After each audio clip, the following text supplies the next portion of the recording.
এই সেভেন আপের গাড়ি, সেভেন আপ আর পেপসি ইসরায়েলি পণ্য এই যে জকসিন বাজার নিয়ে আসছে এই জহির পাটারি সাহেবের নেতৃত্বে।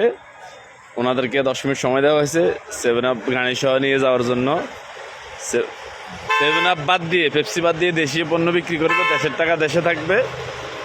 আর যদি 10 মিনিটের মধ্যে ওনারা না সরায় তাহলে ওনাদের বিরুদ্ধে ব্যবস্থা নেওয়া হবে। হ্যাঁ, আমরা সেভেন আপ বয়কট করলাম। সেভেন আপ, পান্টা বা ইসরায়েলি যে পণ্যগুলো আছে আমরা এগুলা খাবো না, অন্যকে না খাওয়ার জন্য উৎসাহিত করব। এই সবাইকে, সবার কাছে অনুরোধ রইল, এই এই আমাদের অর্থ দিয়ে আমাদের মুসলমানদের রক্ত জড়ানো হয়। তো আমরা এই পণ্য বয়কট করলাম। আমি ব্যক্তিগতভাবে এই জহির পাটারি সাহেবকে ধন্যবাদ।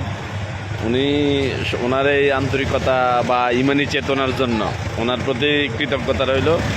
এই যে এখন দোকান থেকে মালামাল নিয়ে যাচ্ছে, পান্টা, মিরিন্ডা, পেপসি দোকান থেকে নিয়ে যাওয়া হচ্ছে।